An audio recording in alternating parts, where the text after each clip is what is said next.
Silakan kita beriman dengan iman yang teguh. Silakan kita memakai hak-hak iman kita, tapi jangan menyingkirkan kedaulatan Allah. Silakan kita berdoa dengan memakai nama Yesus untuk minta sesuatu, tapi jangan singkirkan kedaulatan Allah. Silakan kita beraktivitas, tapi kehadiran kedaulatan Allah ada di mana-mana.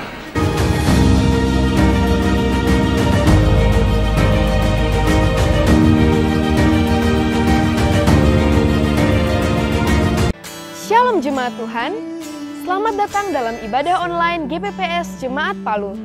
Bersyukur dapat berjumpa kembali dalam ibadah online hari ini. Mari siapkan diri dan hati kita untuk menerima lawatan Tuhan dalam ibadah hari ini. Sebelumnya perlu saya sampaikan panduan mengikuti ibadah secara online. Yang pertama, siapkan diri dan hati kita, sebab ini adalah ibadah dan bukan tontonan. Yang kedua, ikuti setiap acara ibadah, turut menyanyi ketika puji-pujian, turut membaca Alkitab ketika pengkhotbah menunjuk ayat untuk dibaca, serta berdoa ketika diajak berdoa. Yang ketiga, karena ini adalah ibadah dan bukan tontonan, jangan bercakap-cakap selama ibadah sedang berlangsung. Yang keempat, gunakan pakaian yang sopan dan duduklah dengan sopan. Selamat menikmati lawatan Tuhan, Tuhan Yesus memberkati. Puji nama Tuhan, shalom. Sekali lagi shalom. Ada sukacita di tempat ini, amin saudara. Boleh lambaikan tanganmu saudara. Yang bersukacita, berikan kemuliaan yang terbaik bagi Allah kita. Haleluya. Kita bersyukur memiliki Allah yang luar biasa. Mari bersama-sama kita persiapkan diri kita untuk masuk dalam hadirat Tuhan. Kita berdoa. Terima kasih Bapa, kami bersyukur untuk pagi hari ini ya Tuhan. Kami boleh ada di tempat ini semua karena anugerah-Mu dalam kehidupan kami. Pada pagi hari ini kami rindu Tuhan berbakti, menaikkan pujian, penyembahan kami, ucapan syukur, pengagungan kami hanya kepada Engkau. Karena sungguh hanya Engkau yang layak dipuji dan diagungkan ya Tuhan. Dan sungguh kami telah menyaksikan dan merasakan betapa Engkau nyata dalam kehidupan kami ya Tuhan. Engkau sangat baik dalam kehidupan kami. Terima kasih Bapa, terpujilah nama-Mu. Kami, sebelum kami masuk dalam hadirat-Mu, kami mohon biarlah Engkau sucikan dan kuduskan seluruh keberadaan kami. Basuh kami dengan darah-Mu yang kudus agar kami layak di hadapan-Mu ya Tuhan. Dan kami rindu Engkau hadir di tengah-tengah kami, bertahta di atas pujian dan penyembahan kami. Dan kami rindu berjumpa dengan Engkau secara pribadi dalam hadirat-Mu. Di dalam nama Tuhan Yesus Kristus kami berdoa. Amin. Bapa, pegang tangan kami ya Tuhan. Pegang selalu tangan kami ya Tuhan.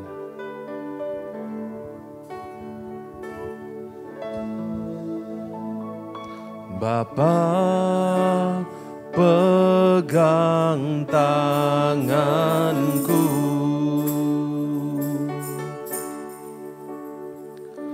Bapa,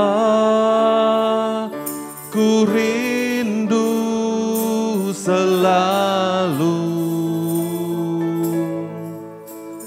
berada dekat-Mu, melihat senyum-Mu. Bapa, ku mengasihi-Mu. Katakan, Bapa pegang tanganku. Bapa pegang tanganku.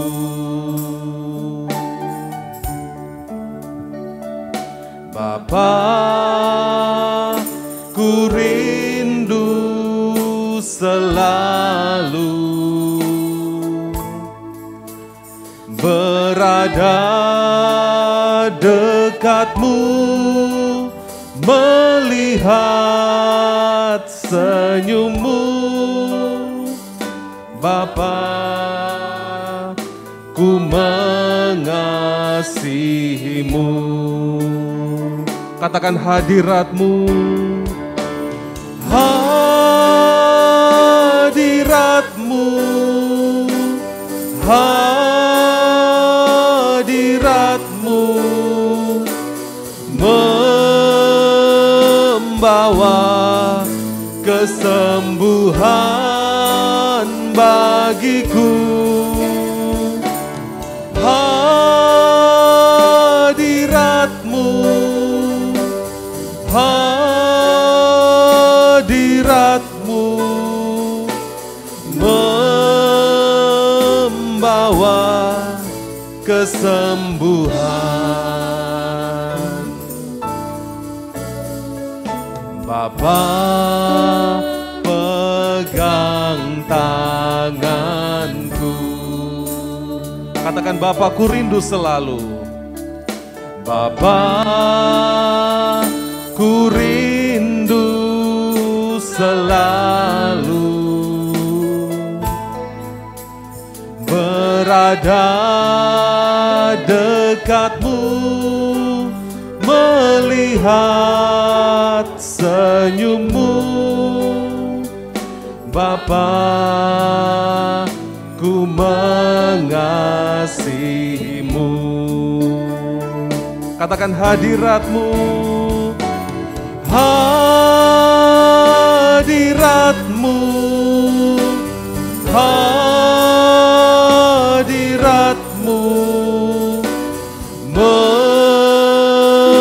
membawa kesembuhan bagiku.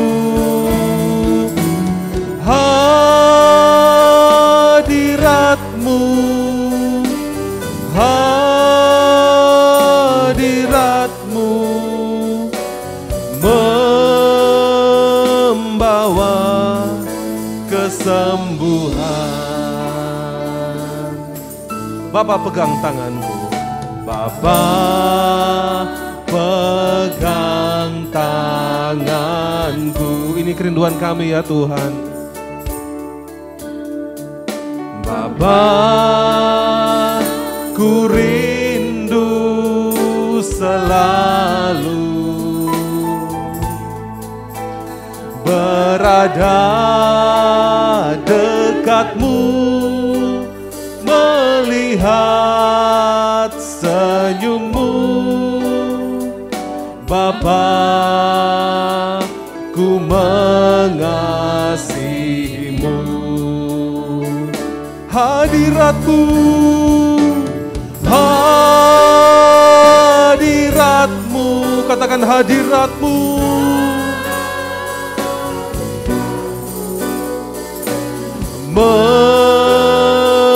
membawa kesembuhan bagiku. Hadirat-Mu, hadirat-Mu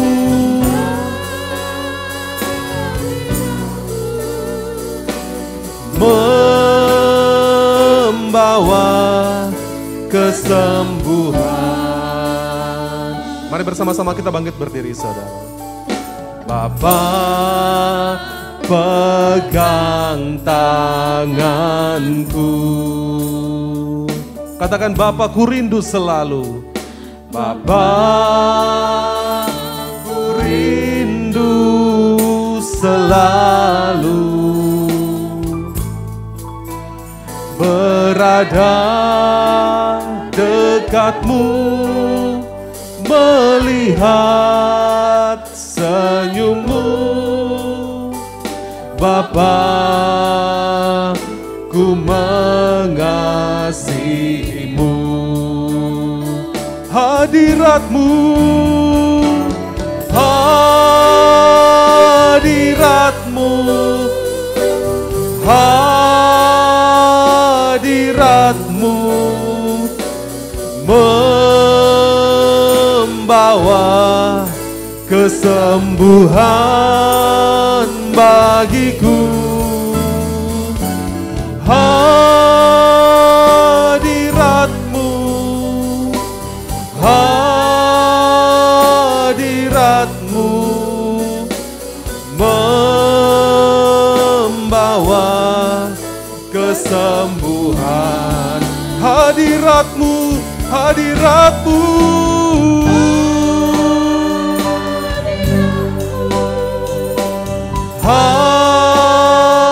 hadirat-Mu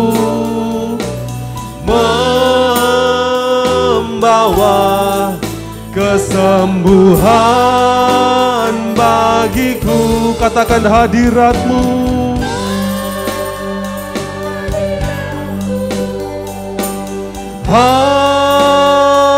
hadirat-Mu membawa kesembuhan. Sekali lagi katakan, Bapa pegang tanganku. Bapa pegang tanganku. Benar ya Tuhan, pegang tangan setiap kami. Ku rindu selalu berada dekat-Mu, melihat senyum-Mu, ku mengasihi-Mu. Mari bersama-sama angkat tangan kita dan katakan, hadirat-Mu,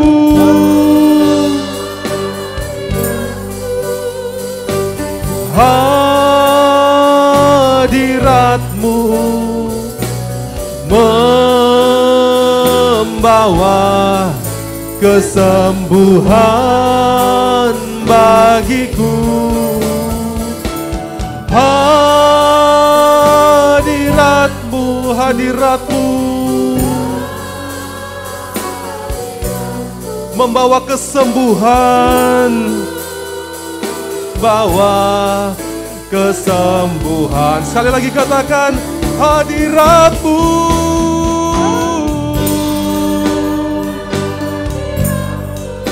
hadirat-Mu ya Tuhan,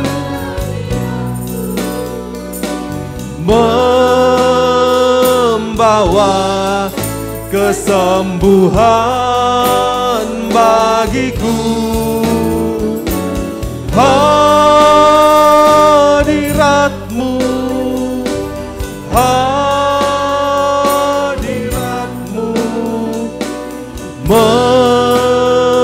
membawa kesembuhan,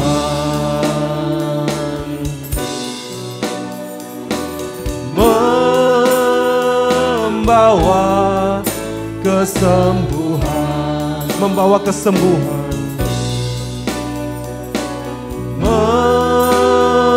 membawa kesembuhan. Haleluya, haleluya.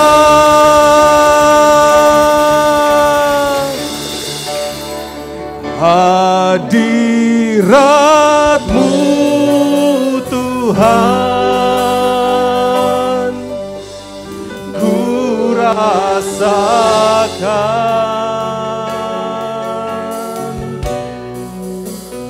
kekudusan-Mu Bapa, penuhiku.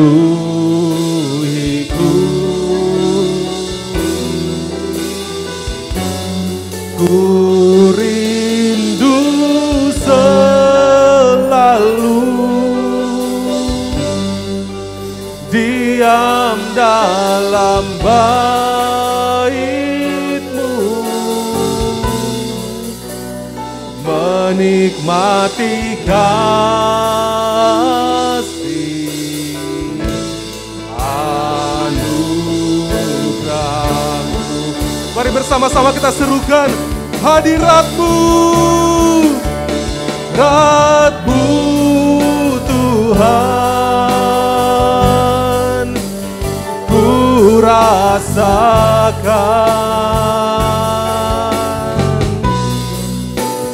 kekudusan-Mu Bapa, penuhiku.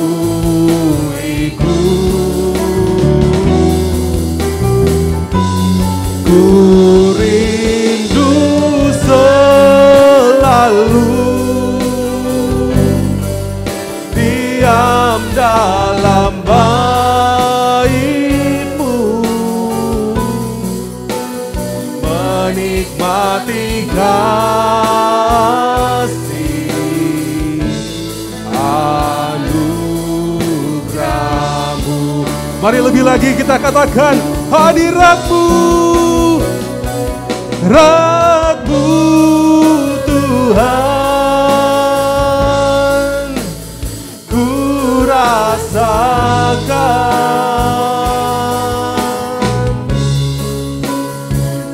kekudusan-Mu Bapa, penuhiku.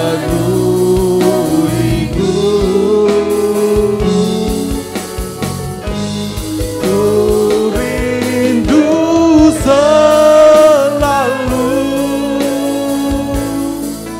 diam dalam bait-Mu, menikmati kasih anugerah-Mu, menikmati kasih, menikmati kasih anugerah-Mu. Kami mau menikmati kasih anugerah-Mu, menikmati kasih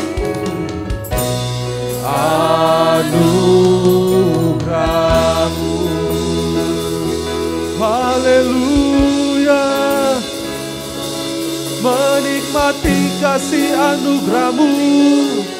Haleluya, hadirat-Mu ya Tuhan, hadirat-Mu yang kami rindukan, hadirat-Mu yang membawa kesembuhan, hadirat-Mu yang membawa pemulihan. Terima kasih ya Tuhan, kami bersyukur padamu, sebab Kau Allah yang hidup, sebab Kau Allah yang luar biasa Tuhan. Kau Allah yang setia, Kau yang tak pernah meninggalkan kami, Kau yang selalu memimpin hidup kami, Kau yang berjalan di depan kami ya Tuhan. Haleluya, haleluya. Terima kasih Tuhan, terima kasih Yesus. Terpujilah nama-Mu, terpujilah nama-Mu Tuhan. Haleluya, sebab hanya Kau yang layak disembah. Terima kasih buat kasih-Mu, terima kasih buat segala kebaikan-Mu. Haleluya, Kau sungguh baik Tuhan, Kau sungguh baik.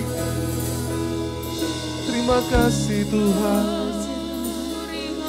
terima kasih Tuhan Yesus. Terima kasih ya Tuhan, hadirat-Mu Tuhan ku rasakan,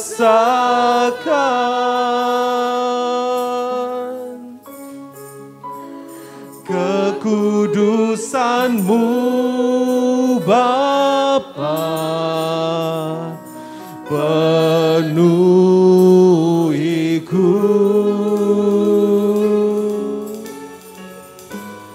Ku rindu selalu diam dalam bait-Mu, menikmati kasih anugerah-Mu.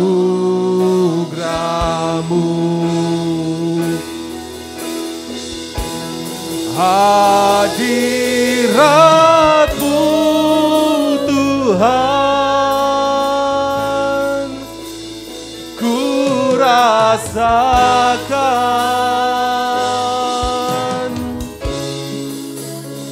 kekudusan-Mu Bapa penuhiku.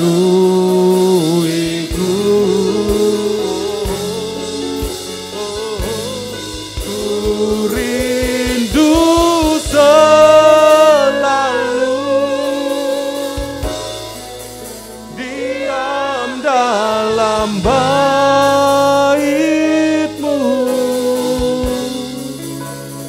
menikmati kasih anugerah-Mu.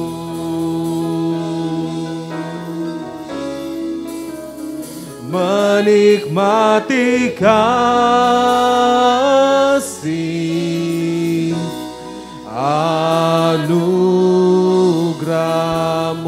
Sekali lagi, menikmati kasih, menikmati kasih anugerah-Mu. Haleluya, terpujilah nama Tuhan. Terima kasih Tuhan. Terima kasih buat lawatan-Mu, buat hadirat-Mu ya Tuhan. Kami rindu lebih lagi memuji, memuliakan nama-Mu. Di dalam nama Tuhan Yesus kami berdoa. Amin. Berapa banyak yang merasakan sukacita pada pagi hari ini saudara? Boleh lambaikan tanganmu saudara. Amin. Haleluya, kita bersyukur memiliki Allah yang luar biasa seperti Allah kita. Amin.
Dia raja dalam hidup kita, amin. Dan dia raja atas seluruh dunia ini. Haleluya, haleluya.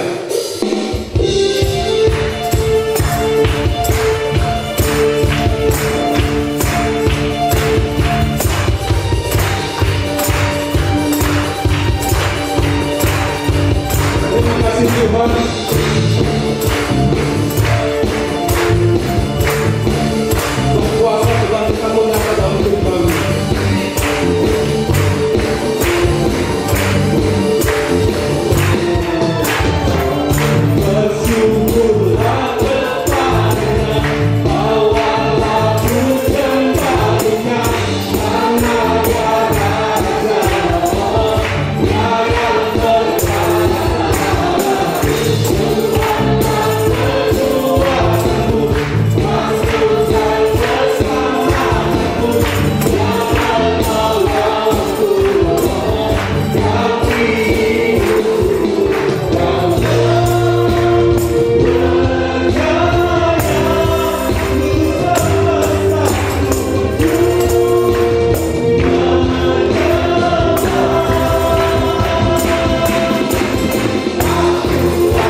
menggenapi firman-Mu.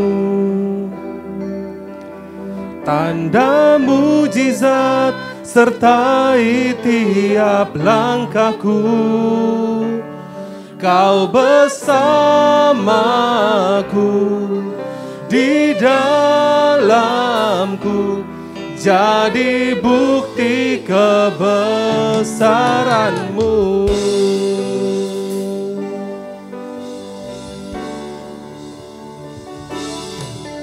Tuhan, Kau sempurna dalam rencana-Mu dan karya-Mu. Ku serahkan hidupku, murnikan dengan Roh-Mu. Mari bersama-sama kita bangkit berdiri, saudara. Tuhan, Kau sempurna dalam rencana-Mu dan karya-Mu. Ku serahkan hidupku, murnikan dengan Roh-Mu, dengan Roh-Mu. Hidupku menggenapi firman-Mu. Tanda mujizat sertai tiap langkahku. Kau bersamaku, di dalamku, jadi bukti kebesaran-Mu.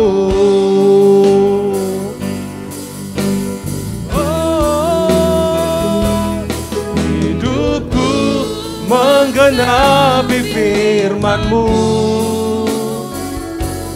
Tanda mujizat sertai tiap langkahku. Kau bersamaku,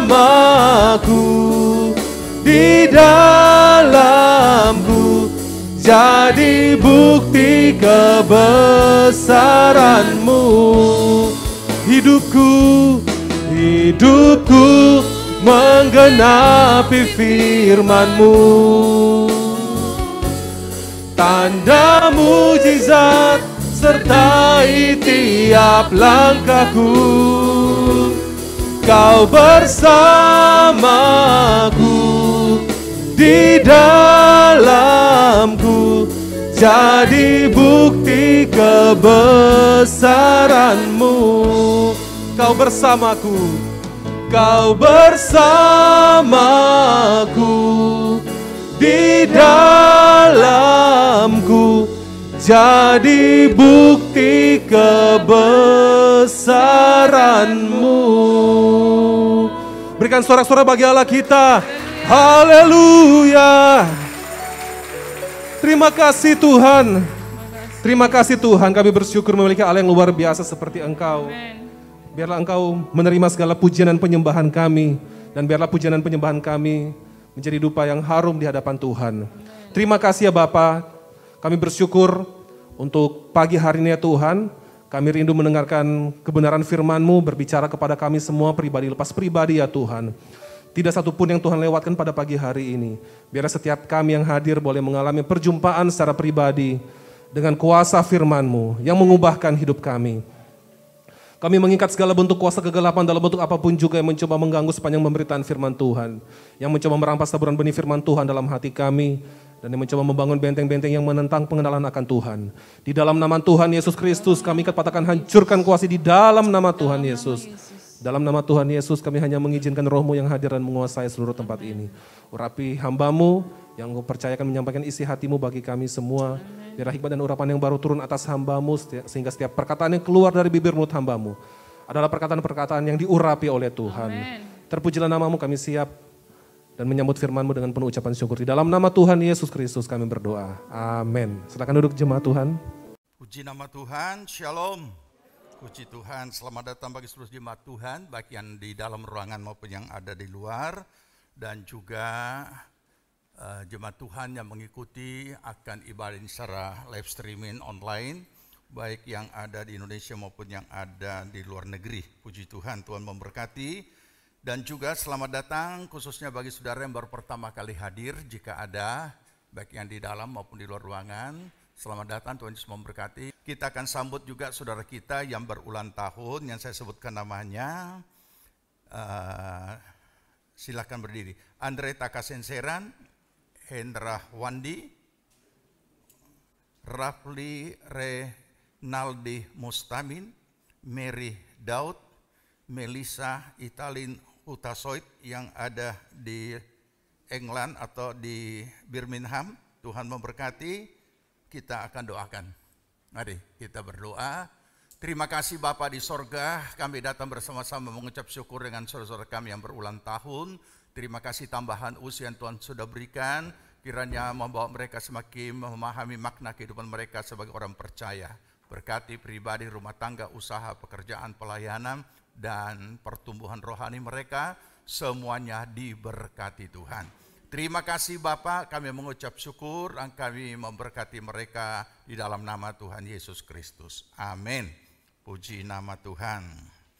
Ya, sebelum kita menerima kebenaran firman Tuhan, kita akan melakukan doa penyerahan anak, sekarang disebut sebagai pemberkatan anak, ya, puji Tuhan. Nah, kita akan adakan doakan anak Kiyomi Serafina Edlen Yohanes. Orang tuanya adalah Trent William Edlen dan Sinta Yohanes. Dan penyerahan anak ini kita lakukan antar benua, ya, karena mereka sekarang ada di Amerika, di Minnesota, Amerika, dan ya di sini pagi, di sana malam hari. Jadi kita akan doakan penyerahan anak ini. Dan sebelumnya saya akan bacakan firman Tuhan, ya, untuk kedua orang tua bapak dan ibu dari anak Kiyomi, puji Tuhan. Ya, terambil dari kitab Ulangan pasal yang ke-6 ayat 6 dan 7. Tapi kita akan baca terlebih dahulu dalam Mazmur 127 ayat yang ketiga. Demikian bunyinya, sesungguhnya anak-anak lelaki adalah milik pusaka daripada Tuhan, dan buah kandungan adalah suatu upah. Dalam terjemahan lama disebut bahwasanya anak-anak adalah milik pusaka daripada Tuhan, dan perihal biak adalah anugerah adanya. Kemudian di dalam Ulangan 6 ayat 6 dan 7, apa yang kuperintahkan kepadamu pada hari ini haruslah engkau perhatikan. Haruslah engkau mengajarkannya berulang-ulang kepada anak-anakmu dan membicarakannya apabila engkau duduk di rumahmu, apabila engkau sedang dalam perjalanan, apabila engkau berbaring, dan apabila engkau bangun. Puji nama Tuhan. Inilah ketetapan Tuhan tentang anak-anak, bahwa itu adalah miliknya Tuhan. Ya, secara garis keturunan memang itu adalah milik ayah dan ibu, sehingga juga memakai marga. Tetapi kebenaran firman menyatakan itu adalah pusaka Tuhan, yang berarti seumur hidupnya harus tetap menjadi milik Tuhan. Olehnya Tuhan mengingatkan kepada setiap orang tua bahwa mereka tidak hanya mempunyai tugas tanggung jawab secara lahiriah, tetapi juga secara iman dan secara rohani. Makanya dari ayat yang kita baca ini, langsung kita dapat memahami bahwa pada saat anak-anak itu Tuhan karuniakan pada kita, maka Tuhan menetapkan agar kita menjadi bapak rohani dan ibu rohani yang baik terhadap anak-anak. Dan salah satu cara yang paling tepat adalah memberi keteladanan. Itulah cara anak-anak memahami bagaimana kita mengkomunikasikan kebenaran firman. Dari mulai bahasa anak-anak kita sudah memperkenalkan mereka dengan Yesus Kristus Tuhan dan Juru Selamat. Sehingga dengan demikian saatnya dia memahami, mengerti, maka dia boleh menerima Kristus secara pribadi dan sebagai Tuhan dan Juru Selamatnya. Dan kita telah melaksanakan tugas kita sebagai Bapak rohani dan Ibu rohani. Tuhan Yesus memberkati. Ya, kita akan doakan dan serahkan anak Kiyomi ini. Kita sama-sama bangkit berdiri, kita nyanyikan pujian, ku serahkan dirinya kepadanya. Puji Tuhan. Ku serahkan,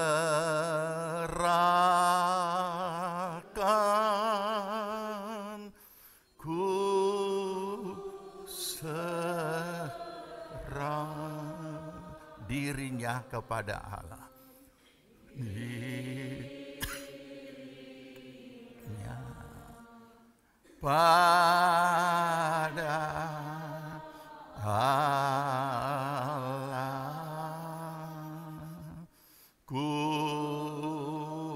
serahkan,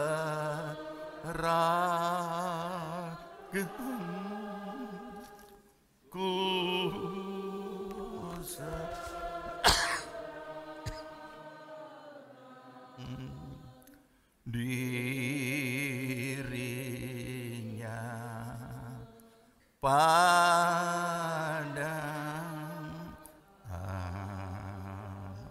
Mari Bapak dan Ibunya menumpangkan tangan di atas kepala daripada anak Kiyomi, ya, untuk kita doakan, ya. Ya. Di dalam nama Bapa, Putra dan Roh Kudus, yaitu dalam nama Tuhan Yesus Kristus, hamba-Mu serahkan anak Kiyomi di dalam tangan Tuhan, pertolongan, perlindungan, pembelaan Tuhan atasnya. Jauhkan dari segala sakit, penyakit, mara bahaya, dan segala yang bukan datangnya daripada-Mu.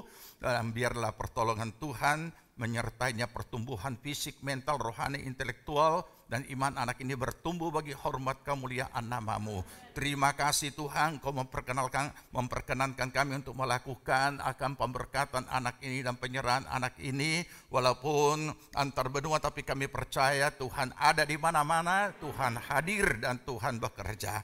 Biarlah Tuhan Roh Kudus menuntun anak ini mencapai seluruh rancangan Allah. Segala pekerjaan kuasa senjata apapun bentuknya, dari manapun datangnya, yang mau mengganggu kehidupannya, dalam nama Tuhan Yesus kami ikat, patahkan, hancurkan semuanya dan halaukan dari kehidupannya. Dan kami memberkati anak ini di dalam nama Tuhan Yesus Kristus. Amin. Puji Tuhan, silakan duduk saudara. Puji Tuhan, Tuhan memberkati. Selamat untuk Ren dan juga kepada Sinta, Tuhan memberkati. Puji Tuhan, mari saudara yang dikasihi Tuhan, kita masuk dalam pemberitaan firman Tuhan. Kita buka Alkitab kita dalam Filipi pasal 1 ayat 27.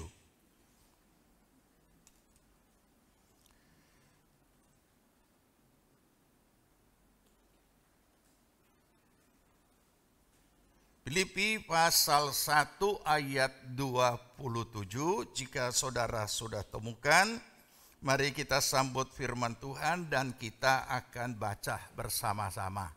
Filipi 1 ayat 27. Ya, mari baca. Hanya hendaklah hidupmu berpadanan dengan Injil Kristus, supaya apabila aku datang, aku melihat, dan apabila aku tidak datang, aku mendengar, bahwa kamu teguh berdiri dalam satu roh, dan sehati sejiwa berjuang untuk iman yang timbul dari berita Injil. Amin. Puji Tuhan, silakan duduk. Ya, kita akan belajar kebenaran firman Tuhan dari hal dengan satu topik, berjuang untuk iman.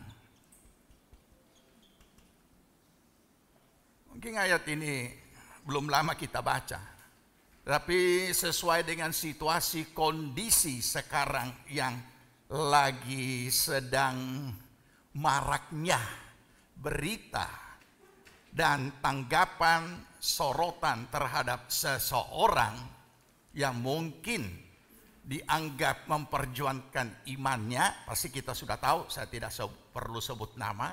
Itu lagi sementara sekarang ini gencar-gencarnya, bahkan telah dijatuhi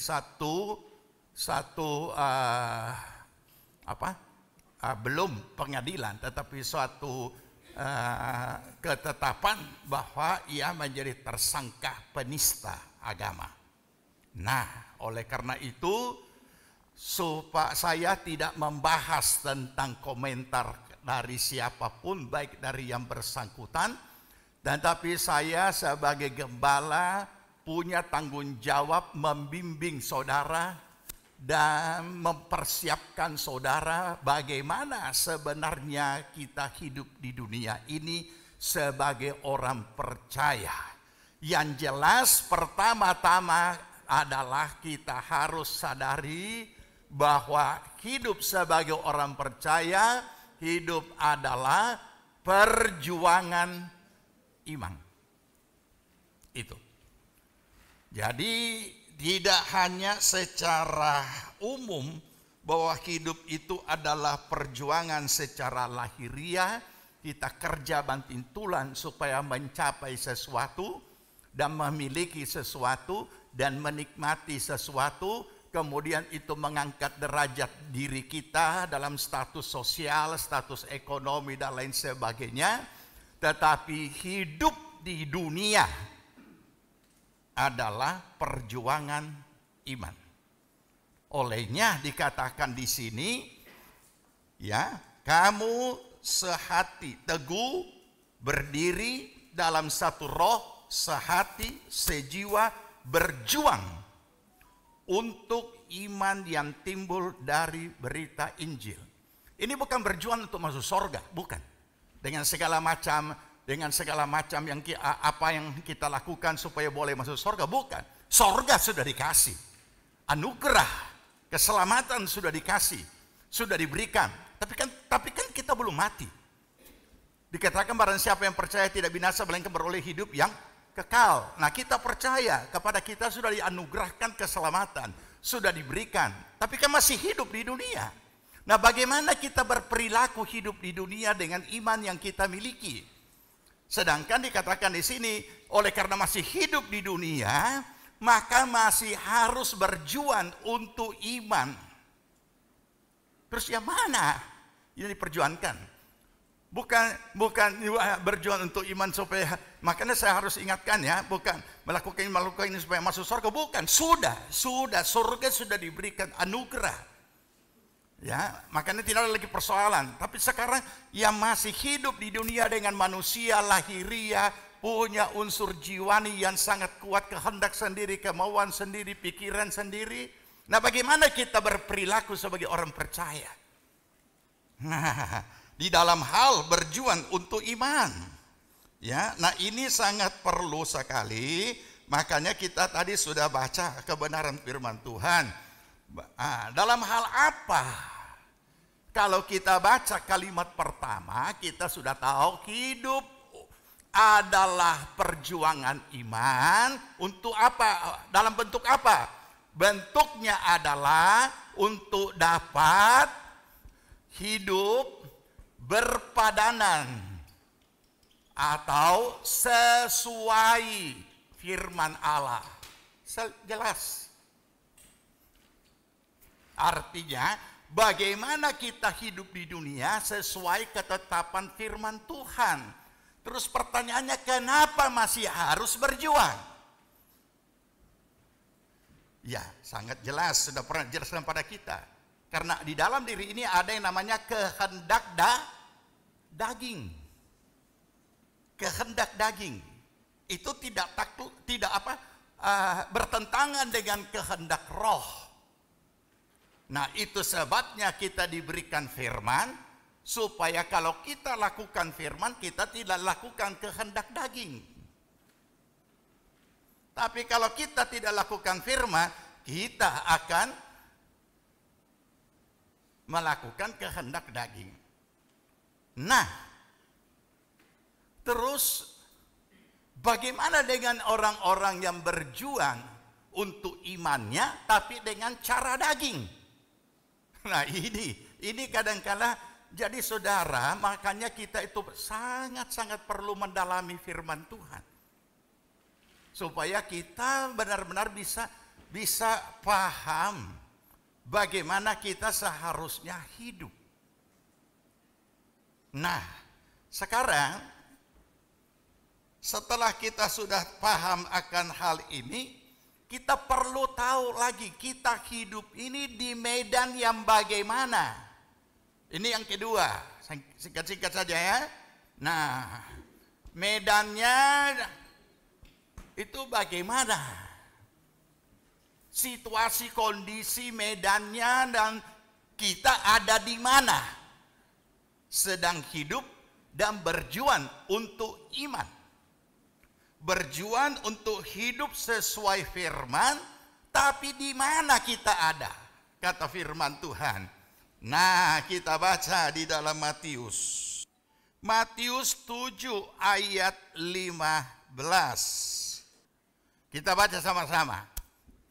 Waspadalah terhadap nabi-nabi palsu yang datang kepadamu dengan menyamar seperti domba, tapi sesungguhnya mereka adalah serigala. Satu lagi ya. Nah, dari sini, ntar ya, saya bacakan ini lagi.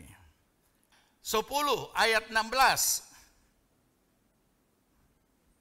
10 ayat 16 Matius maksudnya, tidak pindah. 10 ayat 16. Oke? Kita baca, 2, 3. Lihat, aku mengutus kamu seperti domba ke tengah-tengah serigala. Sebab itu hendaklah kamu apa? Cerdik seperti ular dan tulus seperti merpati. Jadi medannya apa? Saudara dan saya ada di mana? Di mana? Di dunia ini di kondisinya bagaimana? Sebagai orang percaya? Di tengah-tengah, sudah tahu cara serigala menyerbu? Ini. Di tengah-tengah serigala. Perhatikan, tanamkan itu. Makanya dikatakan kita harus apa? Cerdik seperti ular, tulus seperti merpati. Hidup di tengah apa? Ya, ini. Jadi umat Tuhan sudah dikasih ingat. Orang percaya dikasih ingat bahwa ada di tengah-tengah serigala. Bukan cuma serigala, serigala. Karena serigala tidak akan pernah menyerang sendirian. Itu. Kalau saudara sering membuka TV GeoWild itu, saudara akan lihat kehidupan hewan-hewan, baik yang jinak, baik yang liar, dan diantaranya serigala. Singa pun bisa kalah dengan serigala karena dikeroyok. Singa juga bisa kalah dengan kerbau kalau 1 lawan 1 karena singa tukang keroyok. Sama cara kerjanya. Iya. Dan rupanya baik singa maupun juga serigala kita sudah tahu secara tipologinya di dalam Alkitab itu lambang-lambang apa. Jadi mari kita sadari, apakah kita sebagai domba ini tidak berdaya? Apakah kita apakah kita menyerahkan diri dimakan oleh serigala? Tentu tidak. Itu sebabnya dikatakan cerdik seperti ular.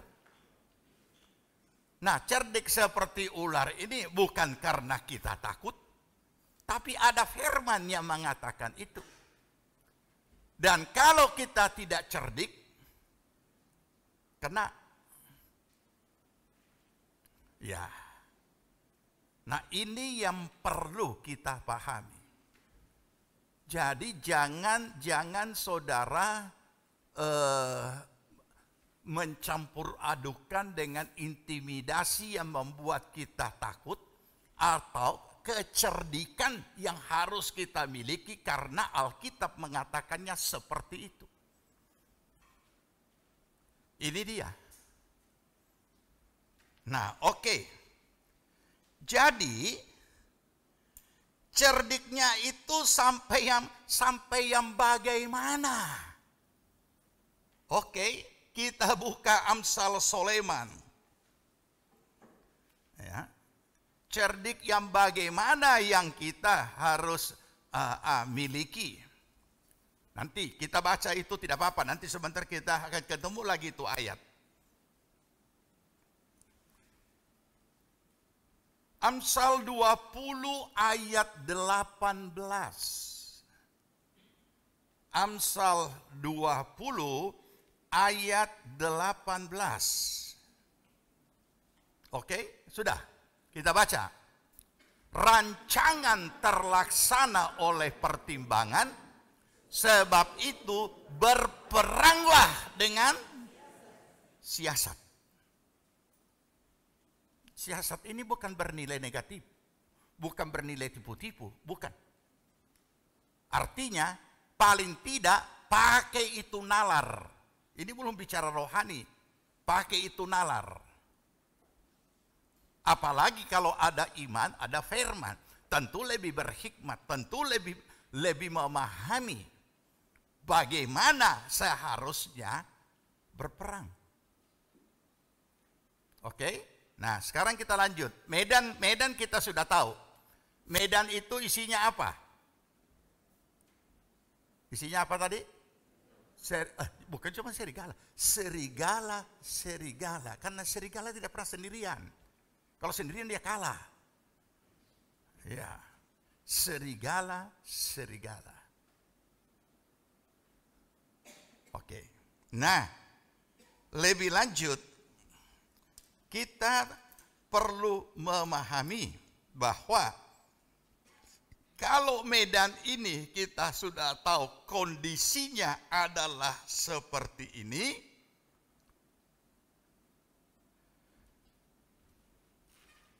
sebagai orang percaya tentu kita tahu kebenaran firman Tuhan, bahwa segala sesuatu yang ada di dunia ini dikendalikan dari alam roh. Kalau saya berkata begini bukan membawa saudara untuk mistik-mistik. Ya. Karena sama dengan itu tayangan Got Talent. Orang yang mempergunakan ilusi tapi dia bikin secara seram kayak ada setan, ada apa, padahal ilusi. Nah ini, ya. Nah, apalagi dia keluar begini. Soporda, siapa namanya? Coba dia hafal itu. Ya, tidak salah DP nama. Cuma walaupun itu bukan mistik, tapi kalau saudara tidak siap, saudara sudah mulai dicengkeram dengan ketakutan, nah roh jahatnya yang bisa ambil bagian, bukan roh jahatnya dia, ya kan?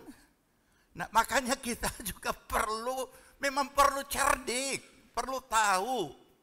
Ya, jadi kalau kita sudah lihat, kita sekarang sudah memahami yang mana itu mistik, yang mana itu ilusi. Kita orang terkagum-kagum, padahal dia cuma bikin bodoh. Ya kan? Nah, tapi kenapa bisa jadi seram? DP musik. Nah, kenapa bisa seram? Tiba-tiba lamari terbuka, keluar orang. Ya kan? Nah, dia tahu orang sobat sambunyi memang di lamari. Nah, jadi itu sama. Ada juga orang kalau nonton sangat dia hayati, nonton di bioskop atau nonton di rumah. Cepat so dikejar itu dengan polisi, cepat lari, cepat. Loh itu kan so diatur dia begini di itu. Nah, berarti dia sudah itu tayangan sudah menguasai kita. Makanya visual itu bahaya, saudara. Ya, jangan saudara. Ini kan bertepatan saya ingat, makanya itu jangan lupa. Jangan kita menganggap karena itu film karton, berarti itu film karton itu film anak-anak. Tidak. Banyak sekali film karton yang untuk orang dewasa, bukan untuk anak-anak. Ya. Jangan kemudian saudara pikir, oh film karton yang dewasa itu mungkin yang seks-seks, bukan. Yang sadisme juga itu tidak boleh nonton anak-anak.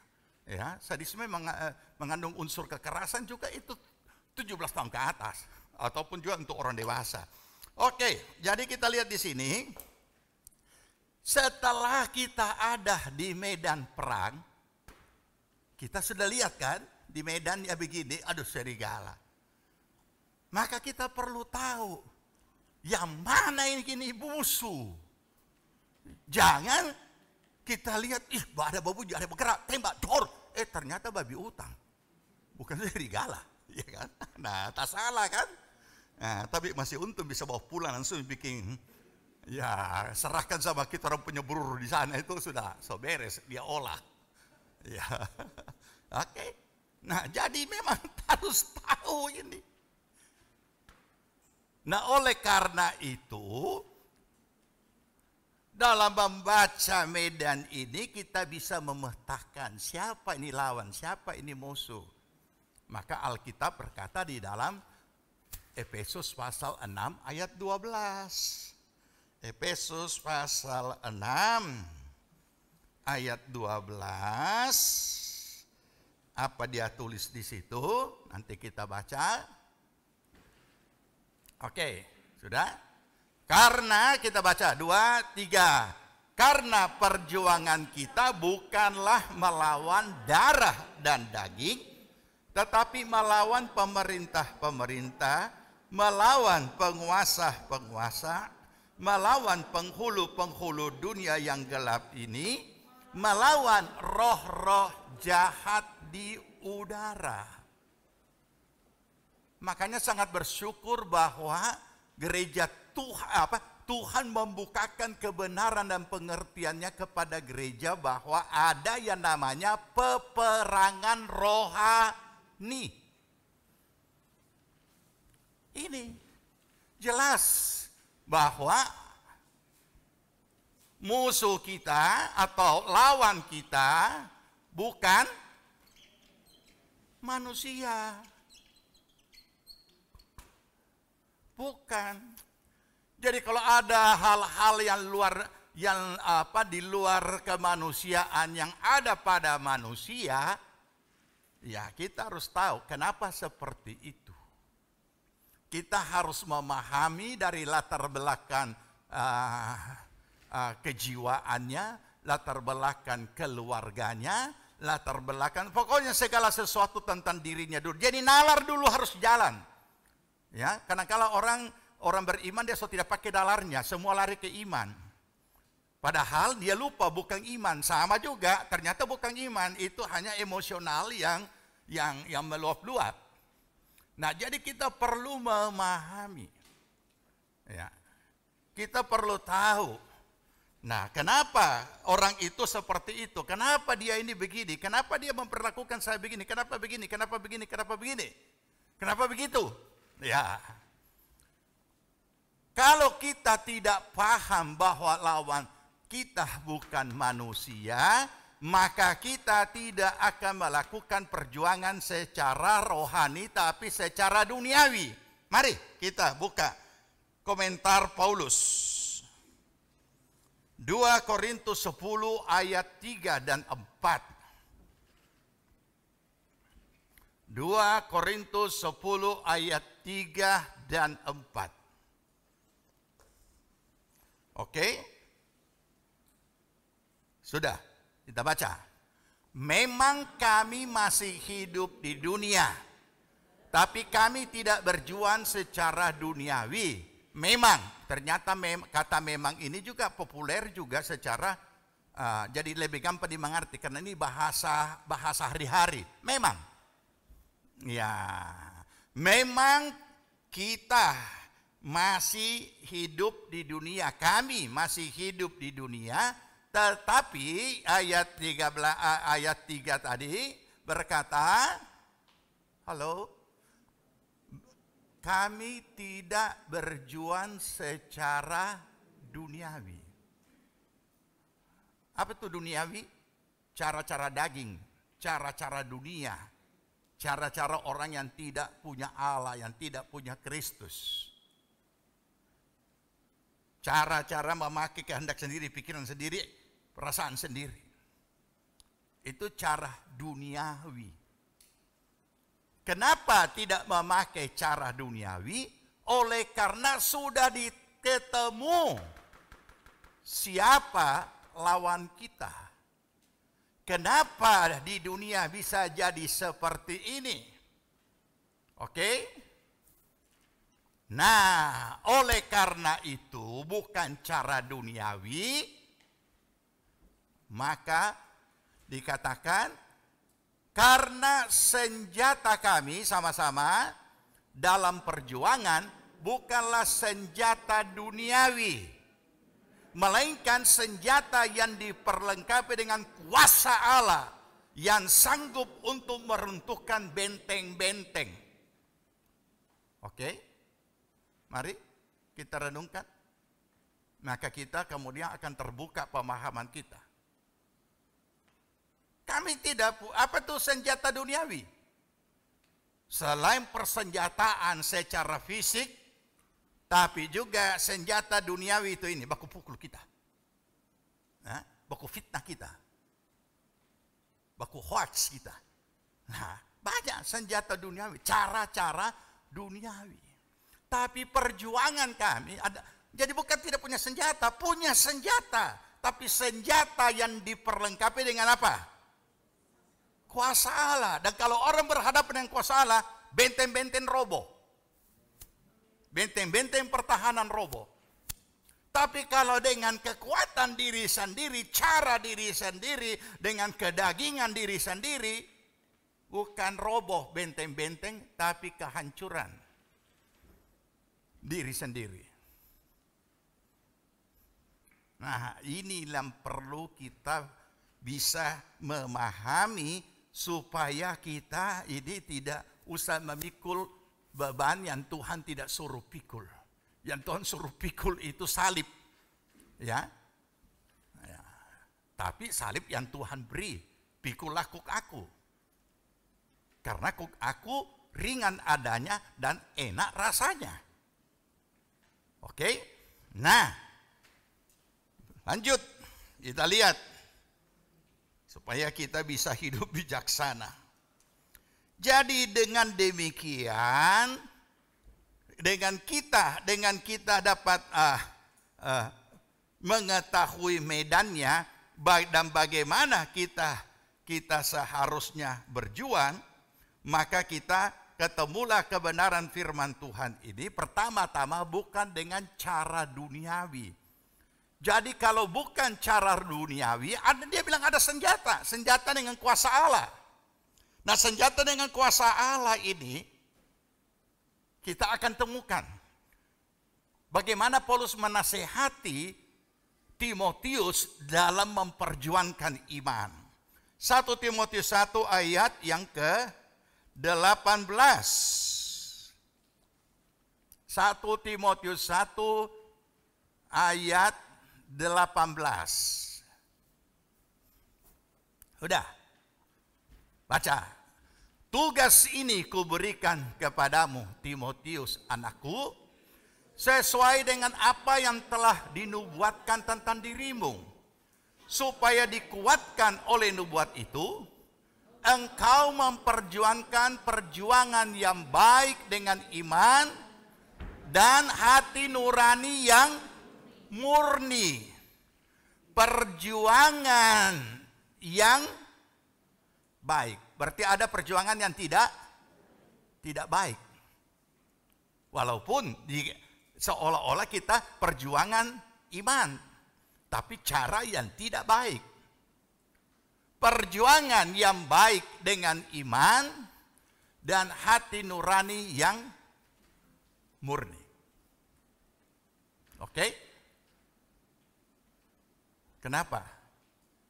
Karena kalau hati nurani ini sudah tidak murni, walaupun itu namanya kita katakan perjuangan iman, tetapi perjuangan iman, perjuangan yang tidak baik. Tidak usah jauh-jauh. Mari kita buktikan. Kita jangan cari dulu bukti di luar. Cari bukti di gereja Tuhan. Kenapa di gereja masih juga banyak hamba-hamba Tuhan yang gila kedudukan? Sehingga harus bermain money politik juga kalau ada pemilihan pemimpin sinode. Ada yang bertikai dan lain sebagainya. Apa yang mereka pertikaikan? Apakah karena mereka kalah judi? Tentu hamba Tuhan tidak berjudi. Terus apa yang mereka pertikaikan? Nah ini kan hal-hal yang ada dalam lingkungan gereja. Bahkan ada yang saling bunuh, sudah pernah terjadi dan masuk di koran. Kenapa bisa seperti itu? Hamba Tuhan ini. Yang anehnya, seolah-olah itu perjuangan iman karena yang diperjuangkan adalah masalah-masalah yang ada dan timbul dalam gereja. Tapi kenapa mesti harus baku bunuh? Kenapa harus saling fitnah? Kenapa harus saling menjatuhkan? Kenapa harus pakai duit supaya dapat suara? Bukankah ini menunjukkan perjuangan berjuang? Dan seolah-olah itu perjuangan iman karena ada dalam ruang lingkup gereja. Padahal perjuangan yang tidak baik. Mari. Ini kan satu bukti. Jadi hati-hati memperjuangkan iman. Perlu kita pahami dulu apa yang kita perjuangkan. Apa yang kita perjuangkan. Dan bagaimana caranya. Ini contoh kasus yang sudah terjadi saja. Tidak usah terlalu jauh, yang lebih luas, yang ada hubungannya dengan keberadaan kita. Oke? Ya, sebagai yang kita perlu dalami justru keberadaan kita sebagai orang percaya.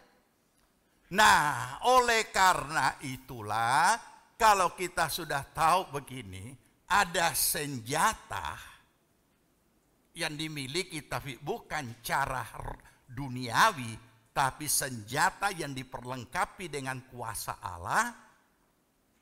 Maka kita pun ketemu. Terus bagaimana caranya kita berjuang? Ayat yang sudah kita baca tadi di Amsal. Amsal berapa tadi? Amsal 20 ayat 18. Itu hafal dan ingat selalu supaya tidak gopo-gopo. Ini sekarang kita kembali ke ayat itu karena saya mau jelaskan. Amsal 20 ayat 18. Sudah dapat? Baca. Rancangan terlaksana oleh pertimbangan. Sebab itu berperanglah dengan siasat. Bukan sok jago. Padahal tidak jago. Bukan. Apa maksudnya dengan siasat? Karena kalau orang memikir, aduh, ini siasat bukan konotasinya tipu muslihat. Dengan siasat, makanya kalau untuk memahami apa itu berperan dengan siasat, perhatikan kalimat sebelumnya, kalimat bagian depan. Rancangan terlaksana oleh pertimbangan. Apa itu pertimbangan? Bahasa sederhananya, pikir baik-baik sebelum bicara. Pikir baik-baik sebelum bertindak. pikir baik-baik bagaimana caranya supaya tercapai dan terlaksana. Bukan gopoh-gopoh, apa yang ada unek-unek itu yang keluar di mulut. Bukan cara seperti itu. Itu kita bukan kayak orang di pinggir jalan yang urakan, yang kemudian mengikuti apa kata hati, apa kata emosi kita, apa yang ada akar pahit di dalam diri kita, tapi kita tidak mau akui dan selalu berkata, oh saya tidak akar pahit. Nah kalau tidak akar pahit, maka kita akan kembali kepada firman. Yang keluar adalah kata-kata yang menguatkan iman.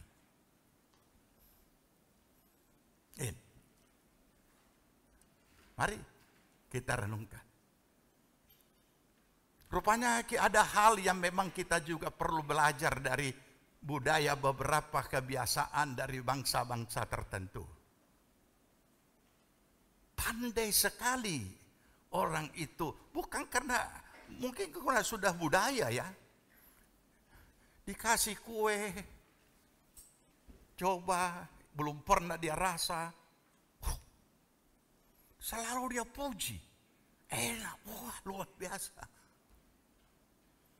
Kalau saudara mau tahu itu bagaimana berbahasa, saya yakin banyak orang-orang yang suka nonton itu Got Talent dan perhatikan apa kalimat juri. Selalu dimulai dengan kata-kata, nanti terakhir baru dia bilang yes. Yes from me, yes from me, yes. Nah, tetapi sebelum itu dia kasih komentar dulu. Komentarnya itu luar biasa, memotivasi. Saya pernah diminta jadi juri. Waktu acara apa, tidak tahu juga, GPPS Got Talent. Saya jadi juri, jadi bingung. Kenapa? Karena kata-kata apa yang saya mau berikan seperti juri Got Talent itu. Kenapa? Karena aduh, sakit telinga pada yang menyanyi. Ya? Menyanyi artinya masih sangat di bawah standar. Seharusnya mereka ini dilatih dulu, diberikan pemahaman, baru tampil. Ya, jadi memang bingung. Tapi paling tidak saya belajar, artinya sangat menghargai orang punya jerih lelah dan karya. Ya, oke. Dan kita kembali kepada hal tadi. Jadi siasat, bekerja dengan siasat, rancangan, namanya rancangan, terwujud, terlaksana oleh pertimbangan. Jadi timbang baik-baik. Tidak bisa lagi kita pakai, so itu kita punya orang. Memang kita punya orang terus terang, kalau tidak bisa disimpan-simpan. Sorry memang keterbukaan penting. Tetapi ada hal yang tidak bisa kita keluarkan. Makanya orang kalau bertanya, tidak semua pertanyaan patut dipertanyakan. Kalau itu tidak pantas. Karena semua hidup manusia juga diikat dengan apa yang namanya keetisan. Hal-hal etika. Etika berbicara, etika ini. Makanya saya juga mau kasih tahu saudara. Ya. Etika sopan santun dan lain sebagainya. Menyapa orang kalau ketemu. Waktu pertama kali saya ke USI itu 83. Kita sudah diingatkan.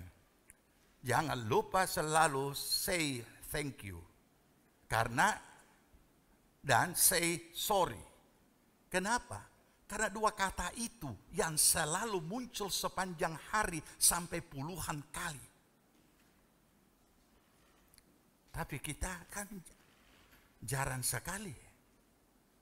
Kadang-kadang anak-anak muda, anak-anak remaja aja, dia lihat siapapun, jalan lurus-lurus, tidak. Sudah berapa kali itu saya tegur dia punya gembala. Punya anak buah itu kok tidak tahu aturan ya, ketemu siapa saja rupa angin, lurus-lurus. Iya, apakah di rumah memang modelnya mereka seperti itu? Gereja yang bertanggung jawab mendidiknya kalau di rumah seperti itu. Tak bisa. Kita saja baku senggol di OSI, sudah sorry. Padahal biasa. Begitu kasih apa? Thank you. Jadi semua kegiatan kita itu diikat dengan hal-hal seperti hal-hal keetisan. Jadi makanya di dalam berjuang juga, makanya dikatakan berperanglah dengan siasat. Oleh karena perjuangan kita bukan pakai senjata duniawi. Bukan. Jadi senjata apa? Nah ini dia DP senjata. Siasat. Kalau bahasa keren di luar, diplomasi. Tapi kurang tepat. Siasat itu artinya hikmat, akal budi, dipertimbangkan. Pokoknya jawabannya itu ada. Untuk mengetahui isinya apa itu siasat. Kalimat pertama ada di kalimat bagian depan itu. Pertimbangan. Timbang baik-baik. Timbang baik-baik. Saya kadang-kadang keceplos. Sebenarnya tidak ada masalah. Nah, sudah biasa itu. Ada menyanyi dari pagi, ada nyanyian. Siang ada, malam, sore, malam di dalam rumah. Mungkin ada juga rumah keluarga, rumah tangga yang seperti itu, kan? Kenapa seperti itu? Sebenarnya biasa-biasa saja. Tapi keluar yang tidak ditimbang. Nanti so biasa begini juga ada pemama. Apa kan bilang? Yang kore saya pemama, Nah, berkembang dari pribadi ke mama. Karena punya mama juga lebih parah, lebih sudah. Mama dan mama tak tigo-tigo di rumah. Jadi mari kita mengerti saudara. Timbang baik-baik. Pertimbangkan apa dia punya hasil. Karena kita ini terlaksana berarti berhasil dilaksanakan. Terwujud. Minta hikmat dari Tuhan. Makanya Efesus 5 itu berkata, kita harus hidup bijaksana. Setiap doa berkat dari dahulu kala sampai sekarang, biarlah kita hidup bijaksana. Selalu itu jauh lebih penting. Karena itu yang akan membuat kita bisa hidup dengan berhasil. Jadi timbang baik-baik. Itu yang namanya siasat. Tidak bicara soal akal bulus, bukan. Bagaimana saya hadapin ya? Bagaimana saya hadapi? Cara apa ini? Mulai dari mana?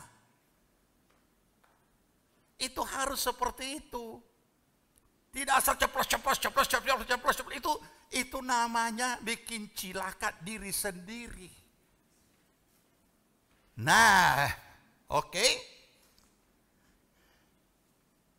Timotius diingatkan oleh Paulus supaya ia dapat memahami.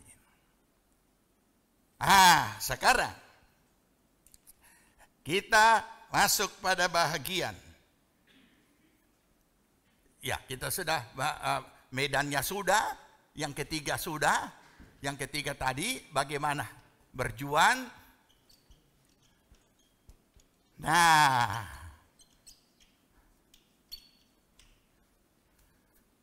kalau ini kita sudah tahu yang seperti ini, maka yang keempat berarti introspeksi diri. Ya. Ini. Apa sebab? Sebab firman Tuhan berkata, ayat nats yang kita baca tadi, biarlah hidupmu berpadanan dengan Injil Kristus. Berpadanan itu sesuai dengan Injil, sesuai dengan firman. Baik di saat aku hadir, terlebih pada saat aku tidak hadir, supaya kalau aku hadir, aku melihat, kalau aku tidak hadir, aku mendengar. Bahwa kamu dengan satu roh, sehati, sejiwa, dan berjuang untuk iman yang datang dari berita Injil. Jadi sebenarnya saudara, situasi Medan sudah kita ketahui, makanya kenapa firman Tuhan menetapkan kita harus hidup sesuai firman. Kenapa? Kok enak? Kita ditekan terus, kok enak kita harus hidup sesuai firman. Masa kita tidak melawan? Nah, ada cara melawan, tapi bukan dengan cara duniawi. Ada cara berjuang, tapi bukan dengan cara duniawi. Cara apa? Ini dia. Ya. 1 Petrus 2 ayat 12. Saya sudah pernah ingatkan saudara, kalau si B, si A menyulitkan saudara dan saudara mengalami kesulitan dan saudara menjadi lemah kepada Tuhan, Tuhan tidak pusing dengan si A yang bikin masalah kepada saudara. Tuhan akan tetap berurusan dengan saudara. Kalau si B memfitnah saudara, kemudian sekian lamanya seolah-olah Tuhan tidak bela, dan saudara menjadi lemah ataupun marah, Tuhan tidak berurusan dengan si B yang memfitnah saudara. Tuhan berurusan dengan saudara, kenapa mesti marah? Ini. Karena iman sangat bersifat pribadi. Oke? 1 Petrus 2 ayat 12, ini manfaat, ini apa? Ini hasil daripada hidup berpadanan dengan Injil. 1 Petrus 1 ayat 2 ayat 12 kita baca. Milikilah cara hidup yang baik di tengah-tengah bangsa-bangsa bukan Yahudi, supaya apabila mereka memfitnah kamu sebagai orang durjana, mereka akan melihatnya dari perbuatan-perbuatanmu yang baik dan memuliakan Allah pada hari Allah melawat mereka. Ini hasilnya. Apa hasilnya? Penuaian jiwa. Masih ingat komentar saudara-saudara kita yang tadinya bukan orang percaya dan sekarang sudah jadi hamba Tuhan? Mereka bilang apa? Kalau hanya melihat kehidupan orang Kristen, saya tidak pernah akan jadi Kristen. Saya juga sudah pernah saksikan. Saya tidak dibesarkan di keluarga Kristen. Di keluarga yang mengajarkan budi pekerti. Makanya saya merasa saya tidak butuh Tuhan. Karena saya menganggap saya orang baik. Nanti remaja baru mulai mengenal Kristus. Nanti remaja baru saya menemukan diri saya adalah orang berdosa karena Alkitab mengatakan dari sejak lahir sudah berdosa. Tapi saya merasa saya bukan orang berdosa karena saya tidak berbuat dosa. Menurut saya teladani bagaimana ibu saya mengajarkan budi pekerti, bagaimana kita harus baik kepada semua orang, kepada semua yang selalu saya saksikan kan. Kalau bikin kue, tetangga depan, tetangga kiri kanan, semua dapat. Padahal dia juga bukan orang Kristen. Menjalani Tuhan panggil baru menjadi orang percaya. Jadi itu sebabnya saya merasa saya tidak butuh Yesus. Sampai akhirnya timbul kesombongan. Kenapa? Karena saya tidak tertarik dengan cara-cara hidup orang Kristen. Pertama kali saja saya masuk gereja juga, mulai mengenal Tuhan dan mulai masuk, saya pun juga tertipu. Bukan tertipu karena mereka tipu. Saya masih lugu, belum cerdik, masih cuma punya modal apa? Tulus. Aduh, lihat itu orang paduan suara berjubah putih-putih. Lihat itu opa-opa, om-om angkat perjamuan suci, pakai putih-putih, pakai dasi. Saya berpikir ini orang-orang kudus semua, padahal banyak yang brengsek. Kasarnya. Artinya, mulut saja, penampilan saja. Tapi ada yang kikir, ada yang tukang cerita, bocor mulut, ada macam-macam, padahal dulu istilahnya majelis. Dan tahu di kalangan kita tempo dulu, tidak boleh itu, tidak boleh sembarang orang pegang perjamuan kudus. Harus istri majelis yang akan bikin roti. Istri majelis yang cuci itu perjamuan. Tidak boleh orang lain. Aduh, macam yang dibikin yang tidak ada Alkitab, gereja bikin. Tidak ada disuruh Alkitab, tapi gereja tentukan. Belum lagi dulu. Penampilan rohani sekali. Apa itu? Ibu-ibu gembala, musibah konde. Kancang tarik begini. Yang diurus konde, yang diurus bibir merah, yang diurus alis kening. Itu lebih utama, itu lebih diutamakan daripada segala kehidupan yang tidak berubah.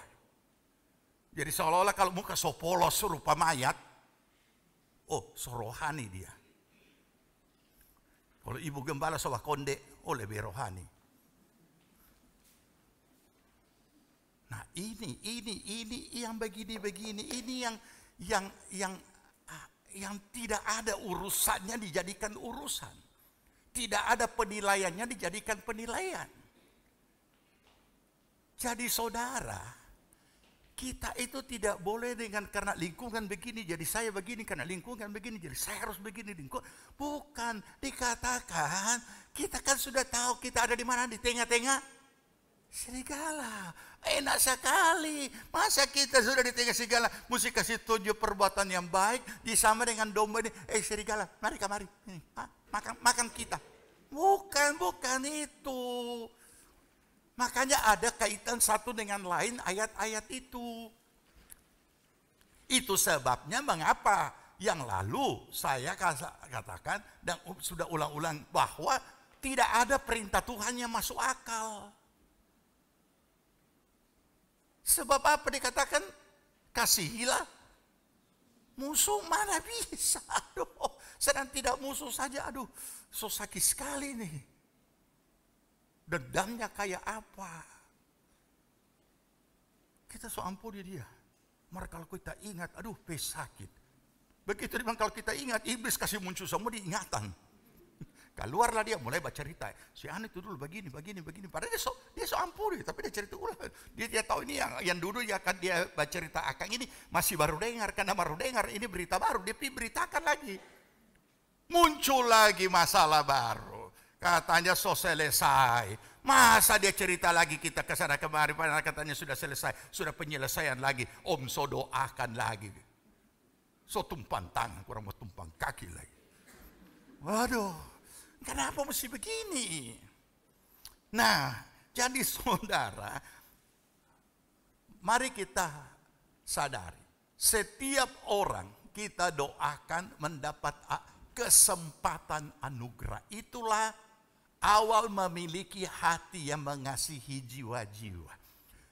Ya, saya ingin ingatkan, mungkin karena sudah lama tidak ada tidak ada penataran kelompok sel tentang bagaimana, kenapa sampai ada itu PI acara PI, ya. Maka di situ sudah dijelaskan. Kita tidak mungkin dapat menginjili seseorang sebelum orang itu kita doakan sampai begitu rupa. Bahkan dipuasakan nama itu. Supaya ada kesempatan anugerah Allah baginya. Apa maksudnya? Seperti ayat yang kita baca. Pada saat Tuhan melawat mereka. Mereka ingat, oh iya ya. Betul, dia belum mengenal Tuhan. Bagaimana caranya? Yaitu dia mengingat seseorang. Seseorang punya apa? Seseorang punya kelakuan baik kepadanya dan orang itu adalah orang percaya. Orang itu adalah anak Tuhan. Tapi kalau misalnya tidak ada sesuatu yang berkesan dalam dirinya di antara keluarganya yang anak Tuhan, dia tidak tertarik. Saya kan sudah saksikan tadi, saya tidak tertarik. Ya. Orang-orang lain juga menyaksikan dari kepercayaan lain sebelumnya, mereka tidak tertarik. Terus di mana ini firman? Terus kalau saya pakai bahasa lebih populer, di mana kenapa hidup kita orang percaya tidak memberi dampak, impact kepada orang lain? Kenapa? Kenapa kehidupan kita tidak memberikan satu dampak kepada keluarga kita? Contoh sederhana saja. Kalau datang itu siapa namanya nih? Kalau datang itu si kunci sama lamari ya. Pamalas dia itu. Cuma datang singgah di sini makan frey. Nah, kan tidak jadi berkat kan? Syukur so datang lagi dia itu. Aduh. Kenapa orang senang dia datang? Karena dari mana dia datang? Dia ringan tangan untuk membantu. Sehingga dia, luar biasa. Orang senang. Tapi kalau bilang tutup kunci semua lamari. Tidak ada lamari dapur yang pakai kunci. Yang ada cuma berangkas. Berangkas aman. Tapi lamari dapur isinya tidak aman. Jadi kita punya kelakuan tidak memberi dampak. Nah kalau tidak memberi dampak, inilah yang membuat kita itu tidak diperhitungkan. Ketika pribadi kita tidak diperhitungkan, kepercayaan saudara juga tidak dianggap. Tidak dihormati. Ini perlu kita pahami.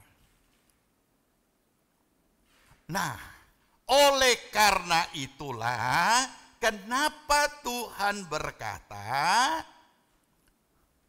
milikilah cara hidup yang baik di tengah-tengah bangsa-bangsa bukan Yahudi.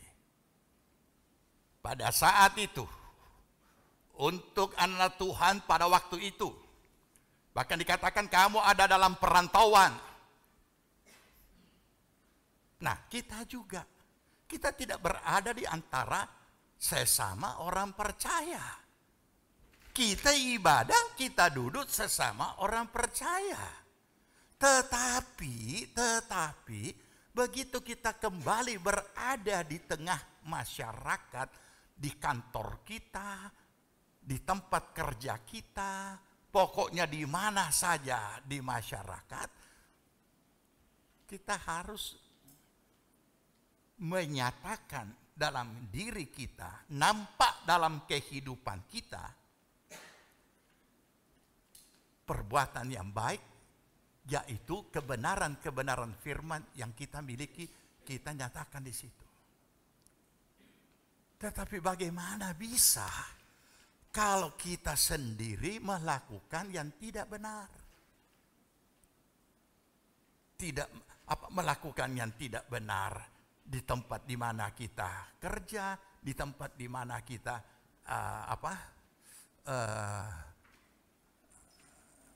kuliah atau dimanapun, nggak bisa. Jadi kita tidak membawa dampak.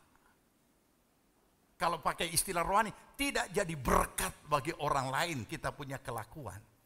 Ya kita tidak dihargai, tidak dianggap. Dan juga kepercayaan kita tidak dihargai. Mereka anggap sama saja dengan kita kok. Kita orang cerita cabul, dia juga cerita cabul. Kita orang maki-maki, dia juga maki-maki. Sama saja, apa bedanya? Nah, itu sebabnya sampai saat ini kita masih gagal. Gagal apa? Matius, baca. Oke, Matius 5 ayat 13-14. Kamu adalah garam dunia. Jika garam itu menjadi tawar, dengan apakah ia diasingkan? Tidak ada lagi gunanya selain dibuang dan diinjak orang. 14. Kamu adalah terang dunia. Kota yang terletak di atas gunung tidak mungkin tersembunyi. Ini yang belum dicapai oleh kekristenan. Termasuk kekristenan di negeri kita. Jadi kita harus bedakan ya, budaya dan kepercayaan. Mungkin saudara berkata, oh di sana di negara lain mereka begini. Iya, itu karena memang budayanya seperti tadi saya katakan kan. Begitu saya pergi ke Aussie, di sana limpah itu dengan sorry, thank you, sorry, thank you. Tiap hari mungkin bisa 2-30 kali dapat dengar. Ada orang berdiri di apa namanya nih? Di mall ini, tangga eskavator ya? Eskavator itu alat yang angkat. Ya, eskalator. Nah, sudah dipesan budaya orang itu harus berdiri di sebelah kiri. Karena kalau ada orang yang mau lewat, dia akan biar itu tangga berjalan, dia akan karena mau cepat. Tidak boleh kita di kiri, di kanan, di kiri, nggak bisa, harus di kiri. Masing-masing negara beda-beda tergantung jalurnya. Ini tidak. So ada di kiri, di kanan. Nah bayangkan orang yang mau cepat ini sebenarnya kan kita yang salah berdiri. Tapi begitu dia mau nyalip karena kita bertahan di kanan, justru mereka yang minta maaf, sorry. Mestinya kan kita yang salah, kita yang harus sorry. Nah itu contoh, itu sudah budaya. Belum menyangkut hukum, baru budaya. Jadi ini kita perlu tahu supaya kita paham bahwa untuk kita bisa membedakan. Jadi itu sudah budaya. Budaya mengatakan maaf, budaya mengatakan terima kasih. Nah sekarang kenapa kita belum bisa mencapai? Nah kita juga harus tahu, dikatakan firman Tuhan berkata kamu adalah garam dunia, bukan garam meja.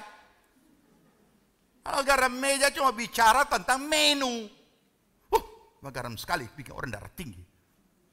Siapa memasak ini? Sini. Oh ya memang so biasa itu, dia itu kalau begitu kurang mau makan garam, saya dan tidak. Tapi ini bicara garam dunia. Oke, saya tidak akan uraikan ini. Kita semua sudah tahu apa fungsinya garam, apa gunanya. Tetapi yang mengerikan dikatakan di sini, coba garam ayat 13 Pak. Dikatakan di dalam ayat yang ke-13, jika garam itu menjadi tawar, dengan apakah ia diasinkan? Tidak ada cara. Tidak ada lagi gunanya selain dibuang dan diinjak orang. Tinggal kristalnya, tapi tidak ada gunanya. Saudara tahu kenapa kita diinjak-injak di negeri ini? Karena kita tidak bisa mampu jadi garam. Jangan kita mempersalahkan yang menginjak. Ini. Jadi kita harus tahu diri.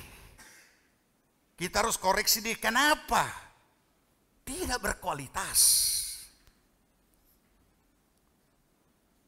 Mau kita buktikan?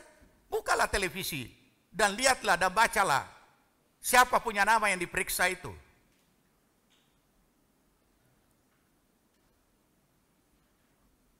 Banyak sekali nama-nama rasul. Sekarang pertanyaan sederhana. Sudah jadi garam di rumah?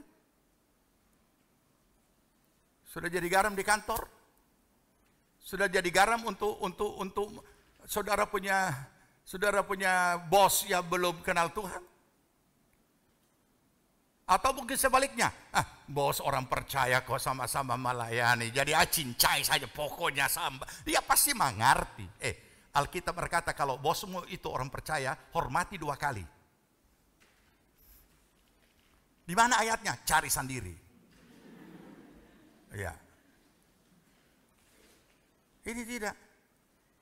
Jadi bagaimana saudara? Bagaimana? Kemarin sudah kita diajar tentang di seminar itu sudah diajar hati-hati bergaul, hati-hati dan lain sebagainya. Tetapi sebaliknya pula, kita ini kenapa tidak jadi garam, tidak jadi terang? Nah, ini masalahnya. Mulut kita tidak bisa jadi garam. Kalimat kita. Yang paling akhirnya yang lama-lama apa yang terjadi?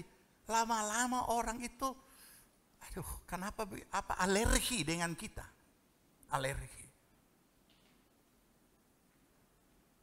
Makanya saya ingatkan saudara, artinya kita itu sudah diingatkan tadi ya, kalau kita hubungkan dengan ini. Kalimat pertama apa? Aku mengutus kamu. Jangan lupa ini, aku mengutus kamu. Jadi kalau digabungkan kalimat, aku mengutus kamu menjadi garam dan terang. Dari di mana kita berada, kehidupan kita ini bisa memberi dampak.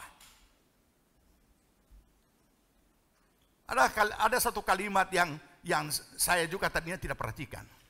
Tapi kalimat ini mereka berkata, jangan bergaul dengan pengusahanya, bergaul dengan Om Martino, nanti jadi pendeta. Dan saya perhatikan, berapa pengusaha itu jadi pendeta. Saya tidak indoktrinasi. Enggak, saya tidak menanamkan hal-hal yang aneh-aneh atau tekanan-tekanan atau hal-hal yang enggak. Memberi dampak. Memberi dampak. Nah, saudara, Tuhan taruh di mana? Tuhan utus di mana? Di rumah, di kantor, di instansi, di mana dan siapa saja kita, di mana saja kita. Inilah peperangan dengan siasat.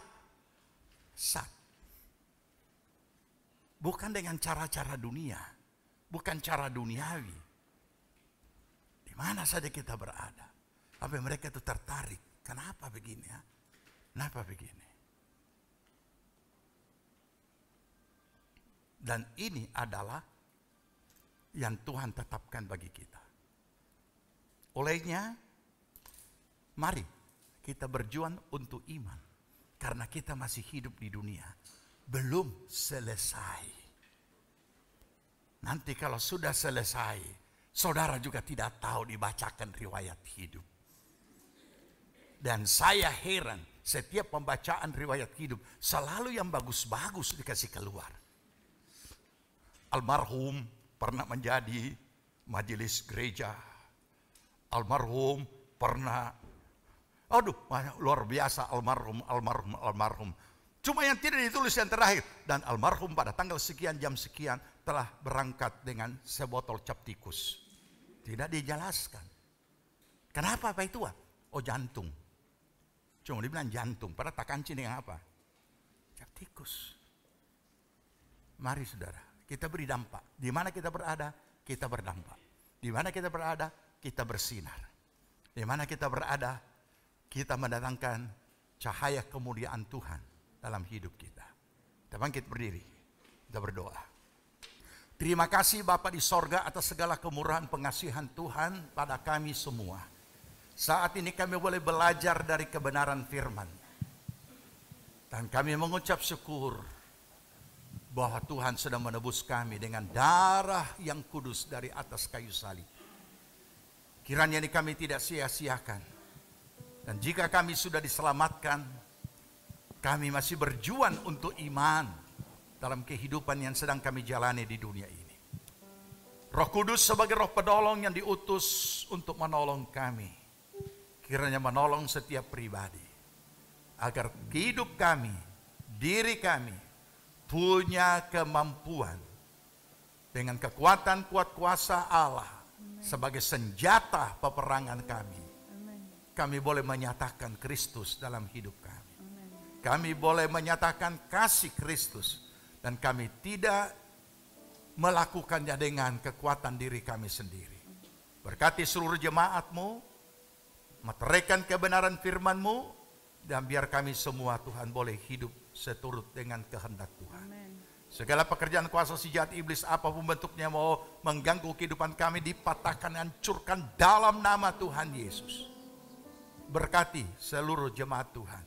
Pribadi, rumah tangga, keluarga, usaha, pekerjaan, pelayanan, pertumbuhan rohani, semuanya diberkati Tuhan. Terima kasih Tuhan, buatlah berhasil apa yang kami kerjakan. Pada saat ini kami juga berdoa untuk bangsa, negara, pemerintah kami. Bapak Presiden, Wakil dan seluruh menteri dan semua aparat pemerintahan pusat, daerah, provinsi, kabupaten, kecamatan, kelurahan, desa dan dusun-dusun semuanya Tuhan. Aparat diberikan hikmat, akal, budi, agar supaya dengan hikmat Allah mereka melaksanakan tugas mereka. Terima kasih Bapak, memberkati akan petugas medis dan paramedis yang menangani akan pandemi ini, supaya mereka diberi pertolongan, perlindungan daripada segala bencana pandemi, baik pribadi dan keluarga mereka. Hikmat, akal, budi Engkau juga karuniakan bagi para ilmuwan untuk dapat menemukan hal yang terbaik bagi pencegahan daripada pandemi ini. Terima kasih Bapa di sorga, memberkati akan aparat keamanan, kepolisian, TNI, semuanya Tuhan tolong dengan kehidupan yang sudah didedikasikan untuk membela dan menjaga keamanan negeri kami. Tuhan lindungi dan juga keluarga mereka. Terima kasih kami juga boleh beribadah di tempat ini. Tuhan memberkati keluarga kasih kami yang sudah memberikan tempat bagi kami boleh beribadah. Kami juga berdoa untuk pembangunan, kelanjutan pembangunan gereja. Tuhan tolong semuanya terlaksana. Saudara-saudara kami yang telah berpartisipasi dalam apapun bentuknya, Tuhan berkati kembali berlipat kali ganda. Terpujilah nama Tuhan. Terima kasih Bapak. Kami mengucap syukur. Jemaat Tuhan yang dikasihi Tuhan, terimalah berkat, damai, sejahtera dari Tuhan Yesus Kristus. Kecintaan Allah Bapa dan dalam persekutuan Roh-Nya yang kudus adalah akhirnya tinggal menyertai kita sekalian. Amen. Dibuatnya kita hidup bijaksana, sehingga berhasillah segala apa yang kita kerjakan sampai berkelimpahan. Amen. Dari sekarang sampai Tuhan Yesus datang kembali. Amin. Puji Tuhan, kita bersatu teduh sebelum pulang. Tuhan Yesus memberkati. Ibadah kita telah selesai. Kami berdoa, saudara dapat diberkati dalam ibadah hari ini. Selamat hari Minggu, tetap berdoa, berjaga dan bekerja. Tuhan Yesus memberkati.